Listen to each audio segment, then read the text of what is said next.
Hey guys. Hey everybody. Are we doing things? Is it happening? Did we make it? I think we made it. I think we're live.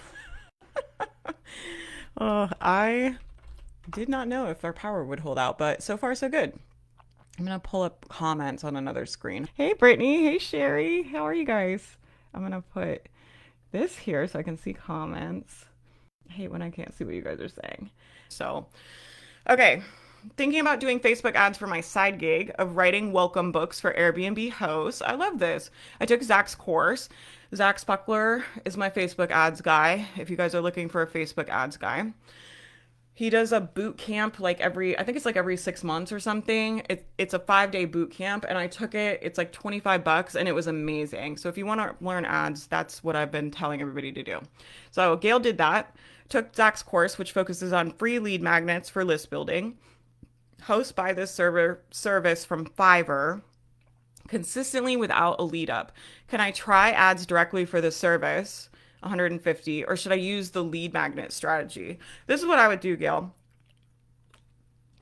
I mean, I think you can test it, right? But let me give you like my thoughts about it. If if somebody clicks on that ad and doesn't buy, you can like retarget with them with ads, but we don't have like a great way of staying in contact with them, right? Because the only way you have to stay in contact with them is to put ads in front of them, which costs money, right? If you can get them on your email list, you can send them the offer over and over. You can run specials on the offer. You could give them bonuses if they still don't buy, you could give them bonuses for the offer. If they still don't buy, you could try running a sale on the offer. You can put it in front of them over and over again. And you can also add other offers. So if this is selling, maybe we could build this out and like add a few more things. And then if you have them joining your email list, you can just rotate between those offers. So I think, getting them on your email list can definitely be a good way. If you want to run directly to a product, the best thing, ideal thing, is to retarget either your email list or warm traffic. So you can set the ads up to where it's like if people have clicked on my website in the last 90 days, if people have interacted with my Instagram in the last 90 days, if people have watched a video, you can really like retarget all these really specific things, right? So you can be like, if somebody's watched a video on my Instagram in the last 90 days, then you can put the product in front of them. I would test that first if you can. You can also take your email list and retarget people on your email list. We're probably going to start doing that just because I have 16,000 people on my email list, but like I'm always telling you guys, only 30% of those people open the emails, right? So when you get a big list, that's like that's thousands of people sitting there, right? That didn't see the email. And so we'll probably, once I get my shit together with these ads, we'll start sending ads in front of people that are already on my email list for products, probably to the new store that we're going to be launching. And I'll let you guys know how that goes and like what I figure out and stuff as we get things that work and things that don't work. But the best thing I would do if you can is if you want to try running directly to the offer, is run it in front of people that have already been on your website or already been on your social media if you have some kind of traffic. Okay. What that does is that conversion rate is going to generally be higher than cold traffic. So if you test it to that warm audience, it's kind of like giving it its best chance. So you're going to see the best outcomes you're going to see on that warm traffic because those people already know you, they've been to your website or they've been to your social media and they've seen you before and they're familiar with you. So they're going to be more likely to buy than someone who's just scrolling on Facebook that's never heard of you, right? And so I would test it on that warm audience. It's going to get you the most bang for your buck. That's why I'm telling you that to test it that way. And then if that is working, then I would move to cold traffic. If you don't have a warm audience, you can just test it on cold traffic. Just keep your spend low and bump it slowly. And you're probably going to have to test. You're going to have really good ad copy. So, and it doesn't mean you can't do it, but the colder your traffic is, the kind of more unforgiving people are with your marketing. So I was doing a podcast the other day I did a whole bunch yesterday. I don't even remember who it was, but we were talking about if people know and like you, they'll be a lot more forgiving with your marketing. So, if I'm going to put out an offer, let's say I'm going to do Voxer packages and I'm only going to sell it in the mastermind, you guys would be a lot more forgiving with me if we didn't have a whole sales page built out. Maybe I only had like, I don't know, like a description of what it is and what you get and a buy button, and the sales page is like very short. I could probably get away with doing that in here because there's people in here that know me, that know they would like to hire me, that know they would like that support. If I were going to take that offer and put it in front of people that have never heard of me, they're going to be less forgiving with the marketing. Your marketing has to be at a higher standard because they don't know you or trust you yet, right? So you guys know if I sent you a Google Doc being like, here's the Voxer hours I'm offering, here's what you get, you guys know I'm gonna like deliver for you. I'm not gonna like take your money. But if I sent a Google Doc to like people that have never heard of me, they're gonna be like, what is this? Like, no. So the more people know and like you, kind of the more you can get away with in your marketing, like the more forgiving people are. So if you're gonna run an ad to cold traffic, right, that have never heard of you, and we're gonna put a $150 offer in front of them, you're just gonna have to really test like a bunch of different graphics. You're gonna have to test a bunch of different copy. You're gonna have to really get your sales page really, really good. And that's fine, right? It's just like you just want to be aware, like if it doesn't work the first time, I'd be like, yeah, you need to test like 100 more things probably to get it to work. So I just want you to go in with your eyes open and know that's the process. So you don't put it in front of cold traffic and then be like, oh, it doesn't work and stop. It's like you're gonna have to troubleshoot it if you actually are serious about getting that to work.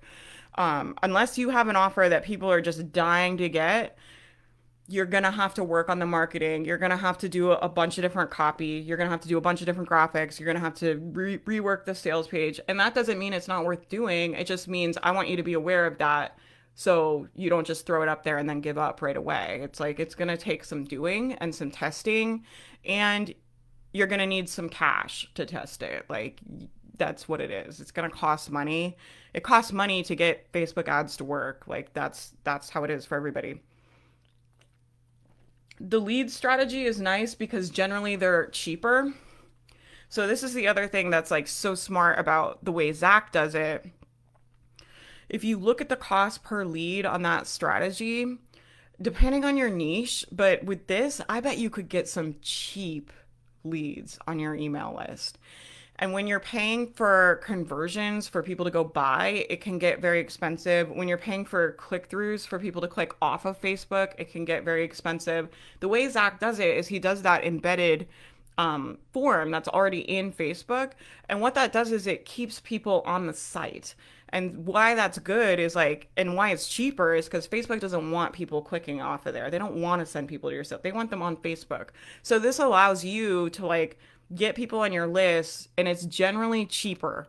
So I mean, I would try both ways, right? And I would see if you can get them on the email list, and if you put the offer in front of them once they're on the email list, can you get them to buy, right? I would probably set up a funnel that's like, I don't know, like, here's who I am, here's what I'm about, value email, something free, tips, something you learned, something everybody should know, another value email, and then a 2-day flash sale. And I would give them a good deal on this, either with a bonus or a sale price or something like that. And then you can see kind of which one converts better. But the nice thing about getting them on your email list is you can put the offer in front of them a bunch of times, sending them emails about it, and it's not going to cost you money. If you're retargeting them with ads, you have to pay for that Facebook to put that ad in front of them every time, right? So that's why it's a nice strategy, and that's why the cost per lead that Zach is getting is so much lower than, I don't know if you've run ads before, but the way he does leads, for me, I was like blown away at how much cheaper it was to get leads that way. I think the cheapest I had gotten before was like between $3 and $4. And when I was running them with Zach's, it was under $1 a lead. And B2B leads are generally more expensive. So if you guys are in a different niche, I don't want you thinking that's not, I'm in like the most expensive niche for ads, or one of them. Most of you aren't. Most of you, it's going to be cheaper than that per lead, right? And so if you guys have an offer that you know sells, like I think ads can be a really good place to go. I think it can be a really good skill to learn, right? It's something I definitely want to learn. I think it can be a great asset to your business. If you don't have time to build an audience and do all the organic content, you can literally just buy one and pay for it, right? With ads. The backside of that is you have to have a way to recoup that spend. So you have to have a product that you know people will buy, that you know you can sell, either in a launch or in a low cost offer on the back end, right? And so a good way, and I'm not saying you have to do this, Gail, if you have the 150 offer that people just buy, you might not have to do this, but the way I see people generally do it is they'll recoup the ad spend with like a low ticket. So it would be like a $7 or $9 offer. Maybe it's like normally a $50 offer and they get it for $9 or something in the welcome funnel when they sign up. And that what you want is for that offer to recoup the ad spend, right? So if I'm spending $100 a week on ads, I need to make $100 a week in this $9 funnel to cancel that out. And then, this takes some doing, right? But the idea is like that pays for that. And then anything they buy additionally during a launch, during Black Friday, during holiday, during your summit, whatever you're doing, anything they buy in the back end, that's extra money, right? So the goal is to recoup that money kind of on the front end in that welcome funnel to pay for the ads.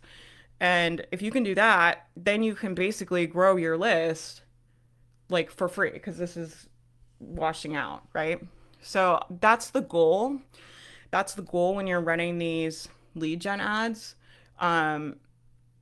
It also depends how good are you at selling over email, right? It sounds like you're good at selling on Fiverr, but if you're not good at selling over email, we might want to practice selling over email and get our emails really good before we're spending money to send people email. Does that make sense?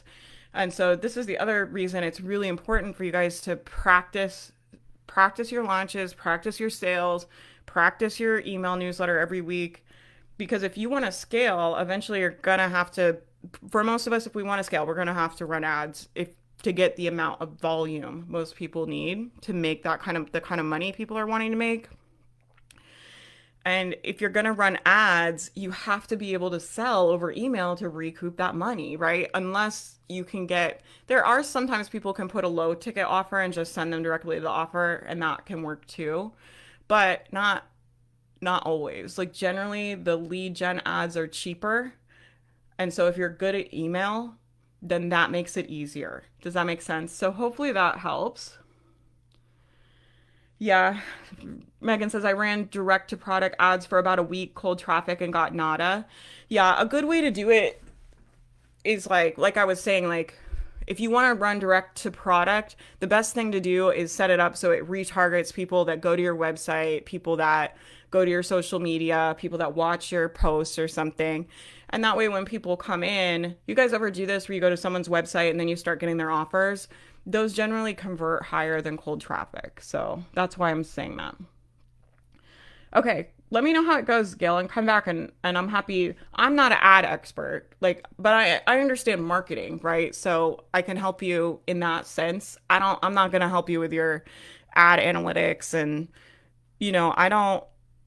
I have a good sense of that stuff, but I don't teach things unless I feel like I know how to do it and I've gotten results. And my results with ads have been very inconsistent, mostly because I haven't dedicated a ton of time and effort to it, to be honest. But until I get like consistent results, I'm not going to teach you guys ads. I'm going to send you to Zach.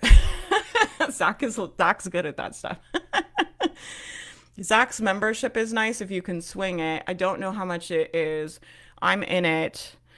The nice thing about Zach's membership is you can take screenshots of your Facebook ad dashboard and post it in the group, and they'll look at your numbers and kind of tell you what's going on and what you should do. And so it's nice kind of having access to people like that to help you when you're trying to get this stuff to work. But if you can't swing it, it's okay. Just use the what you learned in the boot camp and test some things and see what's going on. For you guys, if you want to mess with ads, my advice is like you don't ever spend money that you cannot afford to lose. So when you're testing ads, like you don't know that you're going to recoup that money. Like you were testing it. So that has to be money that you're okay with spending to test it. And if you get it back, then it's like that's like a bonus. But I would start very small and scale up. Like do like $2 a day, $10 a week, like whatever, and scale them up slowly.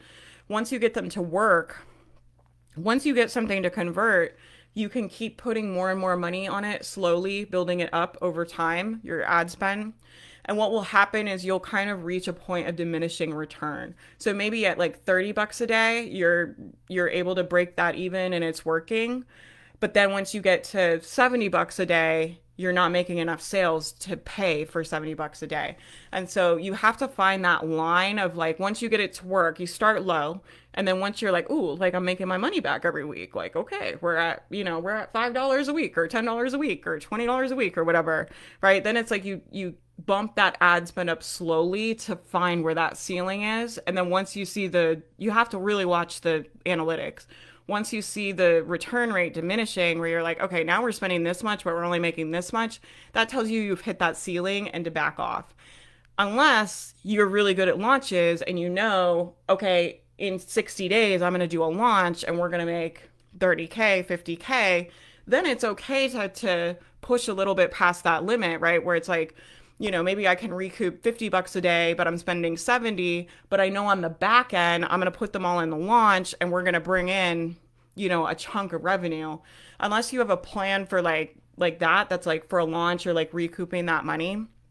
The way I like to do it and the way I would like for you guys to do it, just because it minimizes the risk, is that break even strategy that like I'm saying, like where it's like, you're getting them on the email list, we're dropping them on the funnel, and the funnel is paying for your ad spend.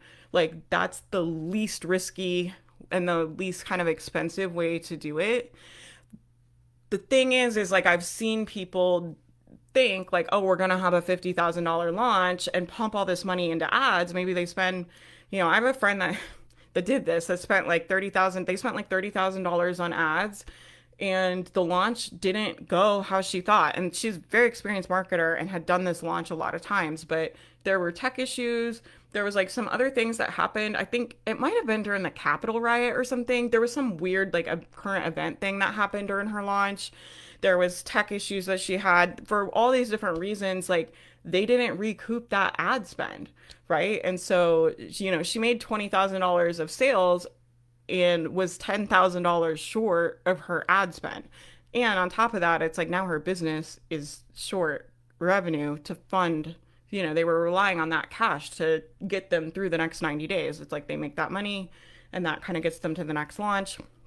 And so, the reason I'm kind of conservative about this stuff is like I don't want that to happen to you guys where it's like you think you're going to recoup that money and you don't.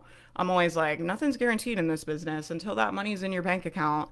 Even when people do payment plans and stuff, it's like I don't count that money until it's in the bank account. I don't count like future payment plans and stuff like that because I don't know. People don't finish payment plans all the time or things happen and they can't pay. And like, that's just how it is, right? So the same thing with ads. It's like, I don't want to assume we're going to have the same launch as last time and overspend on ads. I don't like that, right? I would only advise you guys do that if your bank account is padded up enough to take that hit if you have to, right? Unless like, if you have, I don't know, if your operating costs are like $10,000 a month and you have $60,000 in your bank account, you can afford to take a risk like that, where it's like you could afford to potentially lose 10K and you still have cash padded. I know these are big numbers, but the principles are the same even when your business is small, right? It's like if your business costs $500 a month to run, let's say, and you end up spending $500 on ads, you want to make sure you have that money in the bank account where like the financial health of your business is not at risk. And that's why I like telling people like start small, get the ads, get to pay for themselves on the front end, because it minimizes your guys' risk and it minimizes the chances that you're going to put your business in a financially risky place, right? And so if you can recoup that money on the front end, then you can drop them into the launch, and anything you make over here is gravy, and we're not paying back ad spend. You see what I'm saying? So you got to be careful because people will teach you. This is why I like Zach, because Zach kind of thinks, I feel like marketing wise, Zach thinks how I think, like about being conservative, like starting small. I think he was having people test with like $100 or something in the ad boot camp. I've been in ad courses where they're like, we need 5 grand to test your ads. And I'm like, fuck, like that's a lot of money. Like I don't want to risk that kind of money, you know? So let me know if you have questions. Like I'm saying, I'm happy to help you with like the marketing side of things, the sales strategy side of things, the copy side of things. Like I can help you with all that. As far as like analytics, retargeting, audiences, cost per lead, that kind of stuff is like more someone like Zach or like an ad person. I just think they will be able to help you guys more. I have a DFY service that I have done for you. I was like, for a second, I was like, what's DFY? I have a done for you service that I've never sold at the full price yet. A not targeted, engaged, tiny audience, not targeted slash engaged, tiny audience, but also a great idea for a second done for you high ticket service. Any insight on doing this sequentially, trying to sell a lot of service number one first versus following the sparkle and exploring service number two, and it's not yet defined funnel. I would do the low ticket, I would do on a flash sale in a funnel. I would try to get that to sell over email. And the high ticket, I would sell on a launch, or I would sell on consults. So I would use different, it depends too. Like, I'm not sure what your niche is. Bao, are you on here? I can't remember off the top of my head what your niche is. I'm sorry. I know I've coached you before, but my memory does not work great. And I'm on a new antidepressant that like, my memory is like just terrible. Like that's just the truth. So I don't remember what your niche is, and I apologize for that. Um, but generally, I would use different sales strategies for them, right? So I've never sold at full price. I wish I knew what the prices were. Because you guys say high price and low price, it's like somebody's low ticket could be $500 and somebody else's low ticket could be like $4. It's like I don't know where you are. And then the high ticket could be, you know, $97 for one person and $10,000 for another person. So it's hard for me to get a sense like without knowing the price points in your niche. But just I'm gonna give you just general advice, and if you need more like specifics, you can always post in the Facebook group and I'll follow up with you. But my general advice for this would be get the lower ticket selling on a flash sale, on an email funnel, right? Maybe it's in your welcome funnel and there's some kind of great offer. And then maybe once a month, if they don't buy, you put a sale in front of them, right? You guys can always opt people out. So if people have bought, it's like, don't tag them so they're not in your sales sequence. But then you can just put the offer in front of people that are on your email list every month. The other thing is like it sounds like we need a better audience building strategy for this audience, like because we need to get an audience that is targeted and engaged, because it's going to be hard to sell to an audience unless you have a very very like desirable offer and or you're very very good at sales. Generally what I see is like it's gonna be hard for you to make those sales, right? And so I think you're also, in addition to like figuring out this sales strategy, you might not need to figure out the sales strategy right now. What you might need is like figuring out, and maybe you have fixed it, but if you haven't, the piece before that is like we need new leads coming in that will want to buy, that are going to be interested potentially in what you're selling, that are like interested in that, right? That we can sell to. And then we need to nurture them so they know who you are, so they're engaged. So I would fix that first. We talked about this on the call on Tuesday. I thought the call on Tuesday was really good. I mean, I don't know if that's weird to say. But we covered a lot of really good strategy stuff on there. And I was talking about, I think it was Karen on the first person I coached on that call. I was talking about staying like solving the problem and working your way down your funnel, right? And so for you, the funnel would be like they find you wherever they're finding you guys, right? So for some of you, it's Instagram. For some of you, it's ads. For some of you, it's bundles. For some of you, it's, I don't know, podcast interviewing, whatever you guys are doing for lead gen. That's like the first step, right?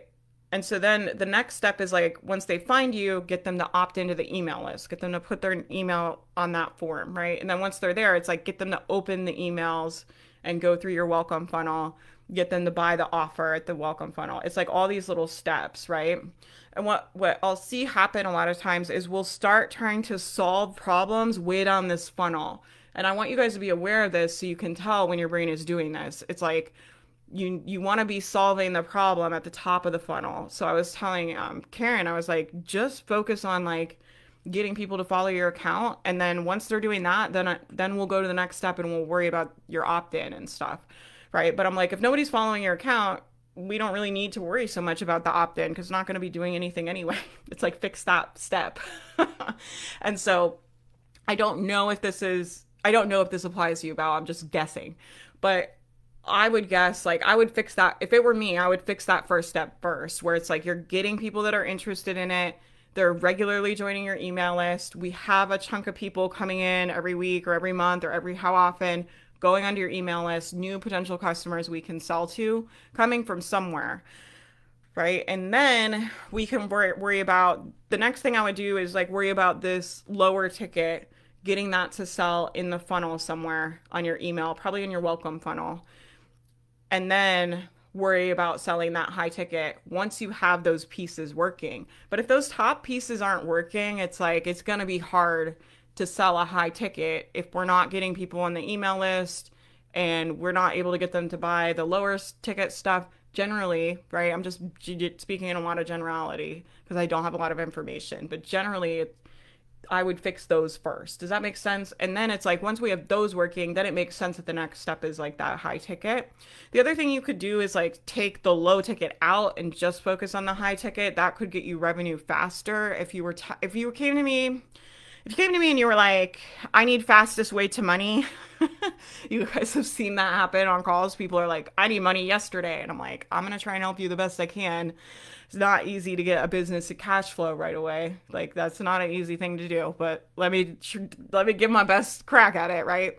If you were like, I need the fastest way to money, I would cut out the lower ticket and just go to the higher ticket and get really good at selling that. And then once you have that, that's going to start giving you a chunk of regular cash that you're able to bring into the business. And then we can add in the lower ticket stuff later. So that's an option too. You can do it either way. But either way, you got to problem solve the top of funnel, which is like, we got to be getting new potential customers on your email list, a chunk of them every month, so we can have new fresh people to sell to. Otherwise your business is just going to get tapped out and it's not going to bring any money in. So fix the top of funnel, and then you can decide if you want to troubleshoot. I would probably just troubleshoot one at a time. I would get either that lower ticket to work first in the funnel and then come up with some kind of launch strategy or some kind of strategy to get people on consults to sell that higher ticket. Or you can just take the low ticket out for now and just go straight to trying to get people on consults to sell that higher ticket. That's probably, if you're doing a done for you service, you really need people on consults anyway, because you don't want to work with pain in the ass clients. I don't know a nicer way to say that. I was saying this on a call recently. I was like, I've been out of corporate too long. I just like can't. And I'm like, my brain doesn't work that way, right? It's just, I'm just like a straight shooter. I'm not like good at sugarcoating things. But you're going to want to get on consults and find out exactly what they need and set expectations with them and make sure they're someone you want to work with, right? It's just like how I wouldn't sign a coaching client without talking to them and making sure I know them and making sure I think we can work together, that I know what their problems are, that they know what my capacity is and what to expect, and that this is a good fit for everybody. And so for the higher ticket done for you, I think you should just go right to consults because you're going to have to do that anyway before you do a project with somebody. Um, and so, yeah, that's probably what I would do. You can let me know in the group if you have any. Thanks, Megan. Megan's got Zach. Where do we find Zach? Yeah, that's a good question, Natalie. Thank you, Megan. I saw some questions in the chat. I'm gonna try and get them. And Bao, if you need more help, come to the if you can come to the call on Tuesday, and I can help you. Or post in the group if you need like a follow up. If you're like that wasn't quite what I was asking or what I needed, and I can help you. I want to do a $7 1 month trial for my Printables and More Club membership. It's $47 a month. I'm trying to decide if I should try it now or make it a Black Friday special. Either way, it'll be a 3 or 4 day special. When I do it, should I have a series of emails leading up to it or just send an email every day that it's available? I was thinking I needed to have emails leading up to it, but that's been a stumbling block for me. Yeah, I mean, the most important thing is like getting it out. So if that's going to make it not happen, then I wouldn't do it. You This is a hard question, Sherry, because it's like there's no way for me to know. Like, I don't know how else to say that. Like, you might just be able to run it without any lead up. And if they've heard of printables, I think it will depend on a couple things. How warm are they? Do they know you? Have they heard of printables and more club? Look at your sales page data. Like, how many people have been going to that sales page? Have there been people clicking over? Have they heard of it? Have they looked at it? Have they seen it? The warmer they are and the more familiar they are with you in the club, the more likely they're going to be to go on that offer and not need any lead up. Right. And so that's kind of what it depends on. But also, I don't know, like, how big of an audience are we talking about here? You might just be able to put it up and get them to go. I kind of like lately, I did a launch this way. I did a launch this way recently where I didn't have the capacity to launch. And I just took an old workshop I did and I sent the replay out to everybody. Did you guys see that? I just sent the Do Less, Make More workshop I did last year and I made it available free for like 3 days. And then I just pitched the mastermind. And I kind of wanted to know, like, if I do a bare minimum, how many people does that bring in? And if we do all of the shit and all of the giveaways and the pop-up group and like the multiple day training, like how many people does that bring in? And I kind of like to have those numbers in my mind, right? Because it helps me make decisions about how I want to launch and how much effort I want to launch. If I don't have that information, it's I don't it's like I don't want to be putting tons and tons and tons and tons and tons of effort into the launch if it's just not necessary, right? And so we're kind of testing. I'm kind of still testing it, right? So this one I'm doing tomorrow. I'm going to do like a little mini launch at the end. I'll do like a special limited time offer at the end of the workshop tomorrow, and then I'll open cart on Monday for the mastermind. And this is a little bit of a test for us too, because other times when I've launched live, most of the time, we've done 3 day trainings that were like 2 hours or more long, plus giveaways, plus a pop-up group, plus bonuses. Like it was a lot. Like it was a lot for them. It was a lot for me. And so I'm like, if we only did one day for 1 hour, what does that result look like versus the big launches we were doing? And is it more? Maybe it's more because more people can watch it than watching all the longer trainings, right? Or maybe it's less. Like, but I don't know until I test it, and it's kind of going to be different. Like I'm saying, it's kind of going to be different for everyone. I just realized my Google Chat GPT is typing everything I'm saying. That's so creepy. Close. Please stop spying on me, computer. um, my ADHD brain totally just got distracted by that. What was I talking about? But yeah, it's gonna be different. That amount is gonna be different for everyone, right? I think me and my team are really good at getting people engaged in those bigger events. I'm good at selling people on the idea that they should invest the time. I think we're pretty good at making them very valuable and people like them. We're good at doing the giveaways and like we're good at, I think we're better than most probably than a lot of people at doing those live events and keeping people engaged. It's not an easy skill, right? And so if I did that same formula, but I didn't have those skills, the results could be very different. Do you see that?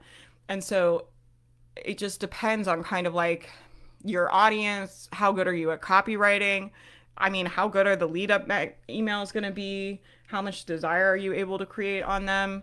You know, if you're not super great at creating desire for the offer, then doing the emails ahead of time is probably not going to change your results. If you're like super good at copywriting and that's like one of your strengths and you're like, I'm a star at email copy and I'm very good at selling this program over email, then yeah, probably the more emails you sell, my guess, this is a guess because I don't know, but because there's so many variables, right?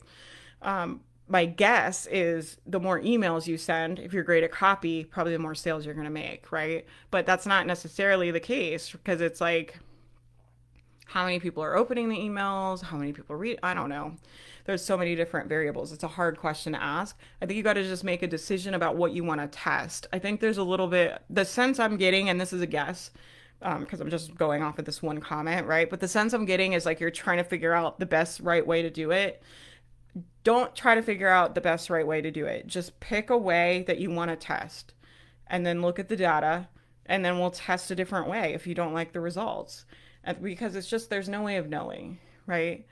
And so yeah, I think you should just make a decision if you're going to do it. The other thing for Black Friday, I was going to ask you is like if you have something else you could sell for Black Friday, then I would do that. So like I would look at it, I kind of look at it like this for especially for you guys that are just kind of starting out. It's like for a lot of you, the more sales we can put on a calendar year, the more revenue is going to be at the end of the year. For most of you, generally, that's true. Sometimes there's certain niches and certain things where you have to be more strategic and selling a lot doesn't work.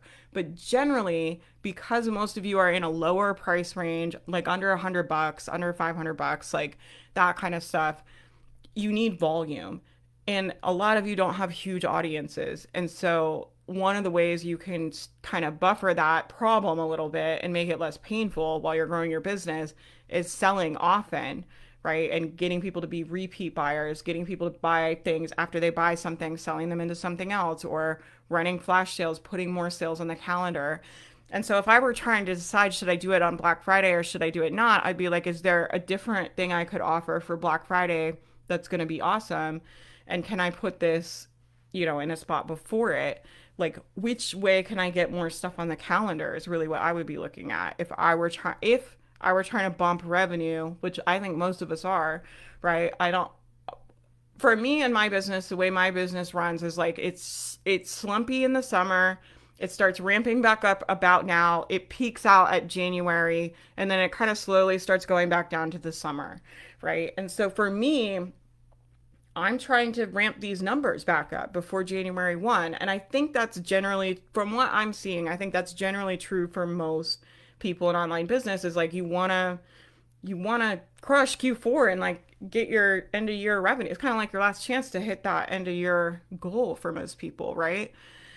And so I would think about which way can you get more stuff on the calendar that makes sense that you think is going to sell well. If you have another offer that you think is going to be hot on Black Friday, it's like put that there and then you can get the revenue from that and then put this launch here and you can hopefully get these people in the membership and they stay and then you have the membership revenue from those people in and you can sell them something else on Black Friday.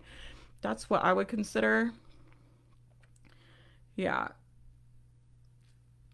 Let me know if that helps, Sherry. But just make a decision. Let me know in the chat or in the group later what you're gonna do. But you don't need to simmer on this for a long time.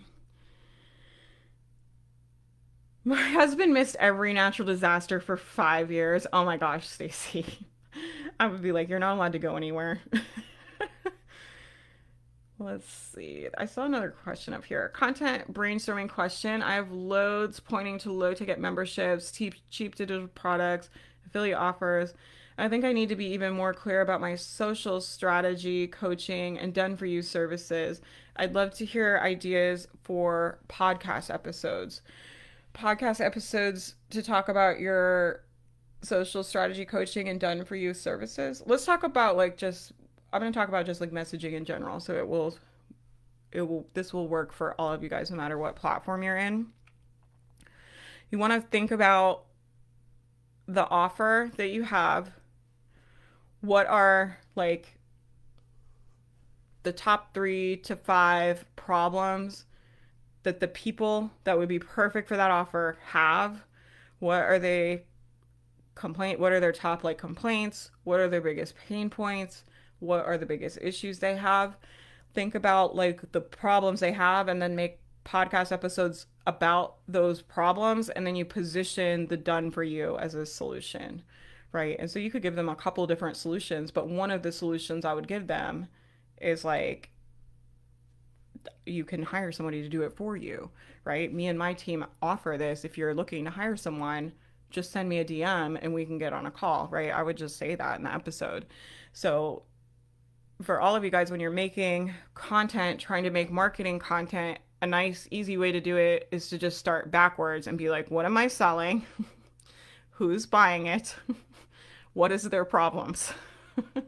I know that sounds really simple, but a lot of times we're like, oh, like we get all over. It's just like, think about their problems, help them with the problems they have.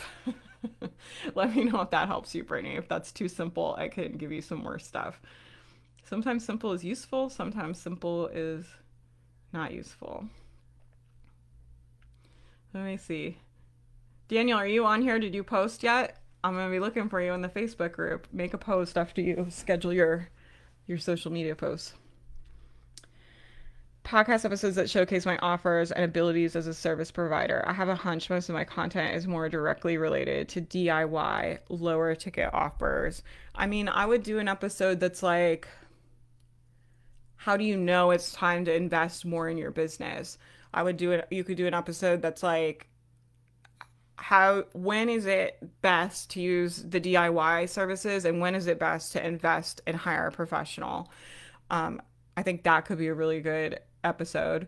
I think you could also, I would also start mentioning like the results you're getting for clients when you're talking about things. So you'll hear me do this. I just kind of talk like this now, mostly because I think I'm obsessed with the Mastermind, and it's also been my only offer for almost 4 years. I've been selling it, or 3 years. I don't know how. It seems like forever in my mind. But when I'm talking on the podcast, I'll be like, oh, my clients struggle with this a lot, or I coach people with this a lot. Or, I would just start mentioning like, oh, I was helping a client with this the other day.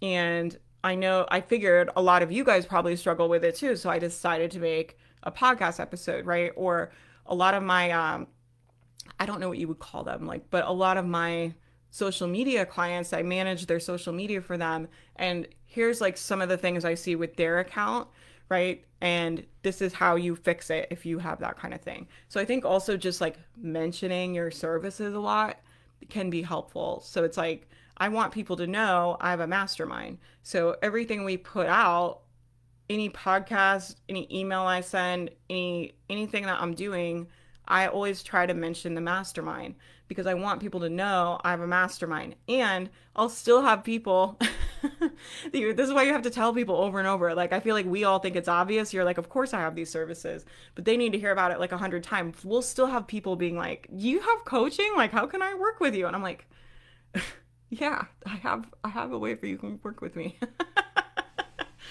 Like, but people aren't paying that much attention to us. Like, that's the reality. So we've got to talk about your services a lot, talk about what you do a lot, name drop your stuff, talk about the work you do with clients, just mention it too in your podcast. That can be a good way to start. And then you can also just make episodes built around that, where it's like I was saying, like the difference between how do you know if you should DIY your social media and when is it time to outsource it? Like, that could be a really good kind of messaging, coming up with some ideas like that. That's really showcasing your offers and what they are. You could also just do an episode that's like ways to work with me this quarter. We're in Q4. If you're like most business owners, you're wanting to hit those targets, or if you realize you're not going to hit the targets, like, let's start making adjustments for next year. And a lot of the reasons most business owners aren't hitting their goals. If you have a good offer and you're good at selling it and you just feel like it's a grind, it's usually because you don't have enough new leads coming in, right? Or you don't have enough. I'm not sure exactly what you focus on with your services, if it's like getting more followers or getting conversions or getting engagement. I don't know. But you can talk about it either way, right? However you're doing it. And you just pitch like, if you're wanting to make more money next year and you're realizing your business isn't doing what you want, if you're experiencing these things, this is how like getting more engagement on your posts can actually help. This is how like focusing on followers can really help. And that's why like in my services, when I work with clients, we really focus on getting the messaging right, or we really focus on call to action and getting people to share their posts, right? And you're just telling them what you do with clients while you're kind of giving them educational stuff. Yeah. Hold on, I'm going to see what you're saying. Podcast episodes that showcase my offers. Yeah, I have a lot of content answering questions and solving problems, and people love those, but I don't think they're connecting to the services. Yeah, I would just start name dropping your services, like I'm saying, like just mentioning them.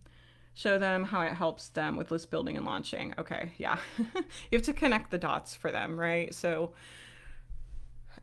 one of the big things, Brittany, would be like, how do the services get them what they want? If you can show business owners that, then they're gonna buy from you. That's the whole name of the game. Helping them grow their email list and get sales from social. So I would be doing episodes about what gets better in your business when your email list is growing consistently, right? And you can talk about how sales gets easier and your launching gets easier or whatever it is, right? And then what was the other one? Sales from social. Yeah, and you can talk about like the importance of not having all your eggs in one basket. And you might be really great at selling on email, but you really want to also be able to sell on social. That way you have both skills and you don't have your eggs in one basket, right? So you can kind of think about, what do my services do for people? And then explain to them why they should care. So like, why should I care about being able to sell on social? How does that help my business? Why should I care about growing an email list? How does that help my business? Does that make sense? And that's the same for all of you, even if you're not in business. It's like, what do you do? What results do they get? Why should they care? How does that help them get what they want? And then connect those dots for them. And then also mention, like, if this is something you want to learn to do, this is what I do with clients. I work with you and make a 3-step plan to help you get more sales in 90 days. And we have meetings every month. I have spots opening up. If you want one of those spots, slide into the DMs, right? And just pitch your offer at the end. Do a little mini pitch for your offer. The other thing you could challenge yourself to do, Brittany, is just do a mini pitch like that in your offer at the end of every episode. So the other thing you could do is just keep doing what you're doing, do the Q&As if people are liking it, and then at the end just put a pitch saying, you would want to tee yourself up, right? So you would say like, this is what my team and I do for clients. If you're struggling with this, we can help you. My last client I worked with, and you can say the results you got for them, right? We increased their engagement by 400%.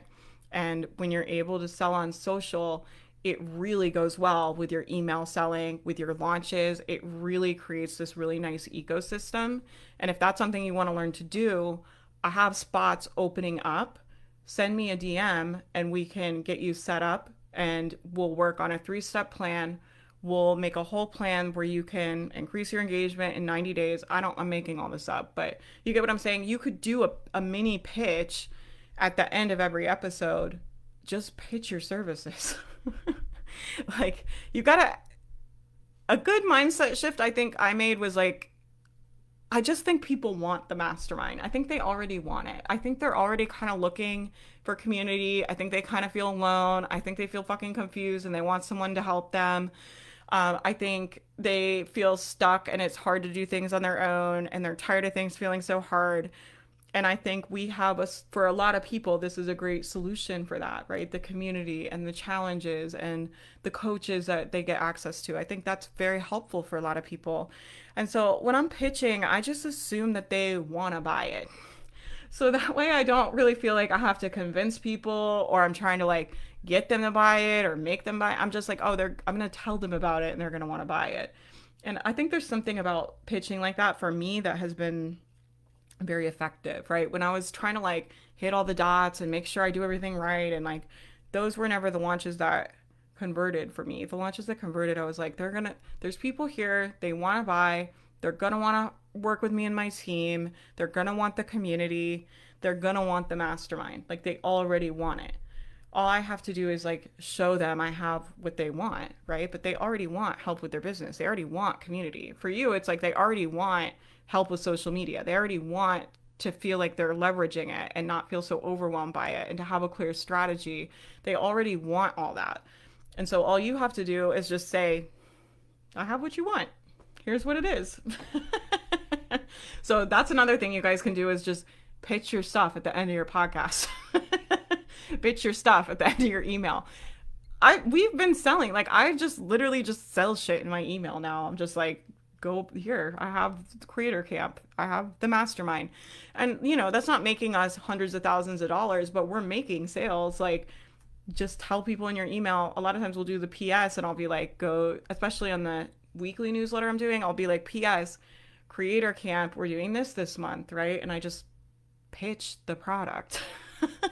I think sometimes we try to get like too clever with this stuff and it's like, just tell them what you have, like pitch it. I'm laughing because like we all kind of do this, right?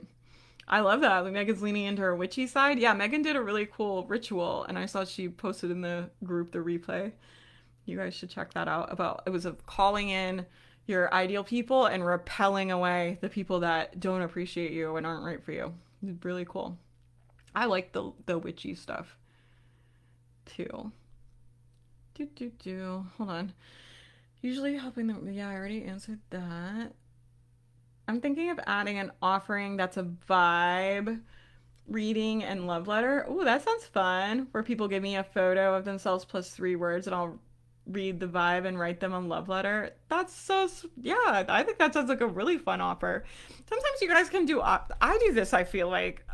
Sometimes I just do things because I'm like, this is not going to like really change our revenue that much, or like, it's not going to be like the next huge step in our business, but I just want to do it.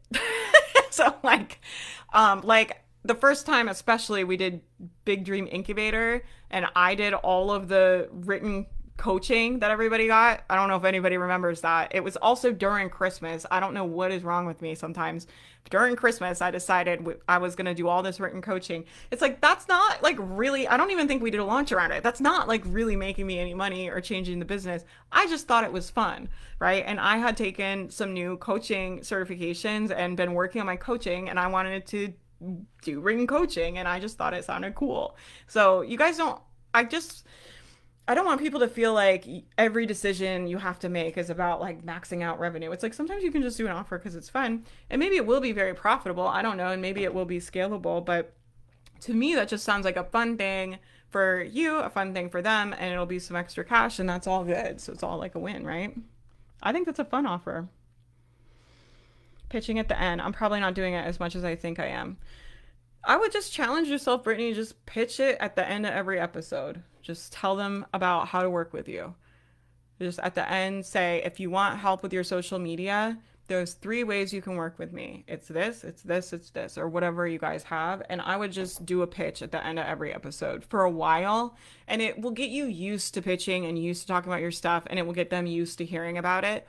Then if they're on their email list or you're doing a launch or whatever you're doing, and you're like, oh, this is like, you get an extra call if you sign up this month, or you get this bonus. Like if they've been hearing you talk about it a lot and they've been kind of thinking like, oh, that sounds cool. Like maybe I would work with her someday.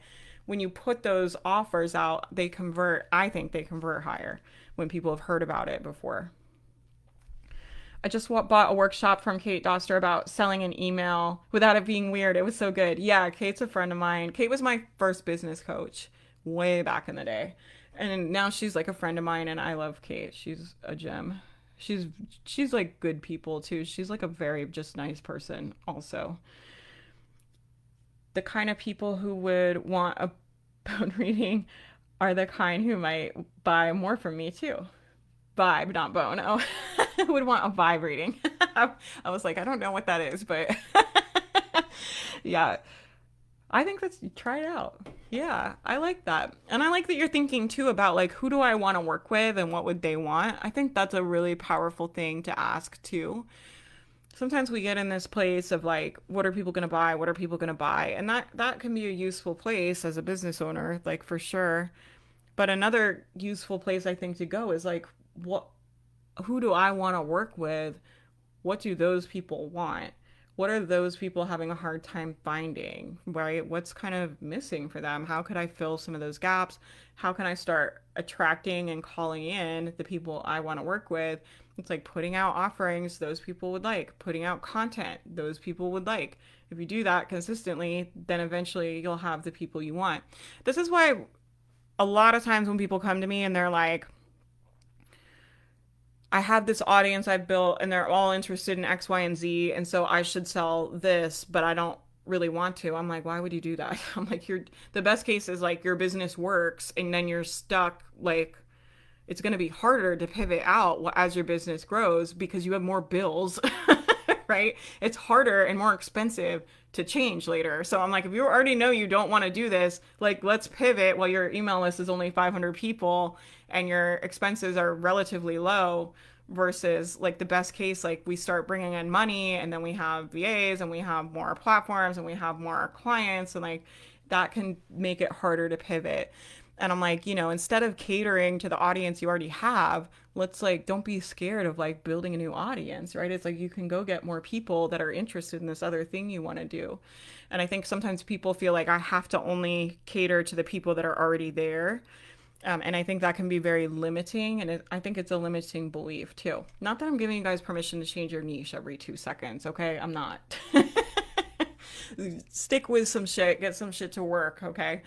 You'll know you're changing too much if you're just like always changing strategies and you're never really getting any results.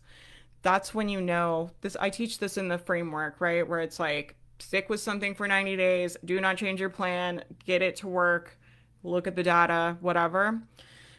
That's really useful if you're finding you're always like changing all the time. But if you're making a strategic pivot in your business and you're like, these are the people I want to work with, I'm getting clear about the people I want to work with and what I want the business to be, and you're making a strategic pivot to change your content to attract more of the people you want to work with, and you're making a strategic pivot to change your offerings to cater to the people you want to work with, that's different. You guys see that? Does that make sense? In my mind, it makes sense. Let me know. All done catering to the least common denominator. Yeah, time to talk to the best client, not the worst. Yeah, that's exactly. That's really powerful. That's been really powerful for me. And I think because like my story is around like nobody likes me and like everybody thinks I'm annoying and that's kind of like my old story and old wounds and stuff, right? It's all around that. I, for a long time, tried to get everybody to like me online. like, and it was exhausting and very unsustainable. And I started just being like, I only make decisions for the best clients, right? And so let's say someone comes into the mastermind and they're like, I don't like how the calls are structured. They need to be structured more. And I don't like the call times. And I don't like the Facebook group. And sometimes this happens, right? People just want everything to be different. I'm like, I'm not going to change everything for them because the people that come in here that need a lot of accommodation, that are acting like I'm their one-on-one coach, that are not interested in like giving to the community, that are not trying to find the good in the program and are only looking for the bad, those are not the people I want to make decisions about how we run the program for. And it's not that it's not that I'm saying I'm unwilling to change the program. Like I think we really try to cater to you guys and help you guys. Like we talk about it all the time. We send out surveys every quarter. We look at them. The team talks about it. We really try to help everybody and make it as useful as we can. But when I was like trying to accommodate to the people that, like I'm saying, don't want to give to the community and want to focus only on the things they don't like about the program and want to always kind of be focused on the negative parts of it. In any program, there's going to be things that you like and things you don't like, right? And so when I was trying to accommodate to them, it was very exhausting. When I started thinking about I don't know, the people in here that are awesome, that are so engaged with the community, that are so lovely and supportive of me. And so many of you are just, I'm so thankful for the people we have in here. Really, all of you are like a delight. I'm not talking about anybody in here. When I started making the decision, I was like, we only make decisions in the mastermind and how we do things and how we do calls and how things are structured and how the program is run for the best clients, right? And I make decisions based on the best people in here, not the worst people in here. And that was a very hard lesson for me to learn. It also like required me to have a lot of boundaries. But now I just feel like everybody in here is so nice and great all the time. I feel like we don't even really have that kind of stuff anymore in here, which is great. Oh, I want to hear more about your Fiverr, Brittany, if you can come on Tuesday. I'm like always curious what you guys are up to. Brittany's offering services on Fiverr and doing really well. And so I think that could be a cool. I'm interested in learning more because I'm like, maybe that would be somewhere if you guys wanted to pick up extra cash to fund your business, maybe you could offer some VA stuff on Fiverr because a lot of you guys know how to make graphics. Like there's people on there that just make social media graphics or Canva graphics. There's people on there. I know Brittany's like editing blog posts, I think, right? There's people on there doing web design, like the stuff skills you guys have. It's like maybe there's a I don't know, but maybe there's a way you can like put your stuff on Fiverr, and then if you want to run ads or you want to buy a course, it's like you can get the money ahead of time. I've been trying to educate people who are wholeheartedly unwilling to learn, like dedicated to not learning. I'm done with that. Yeah. Yeah, there's some people that are just very focused on the things they don't like, and that can be hard. I launch a new service there every week because it's so easy. You can do anything really. That's so cool.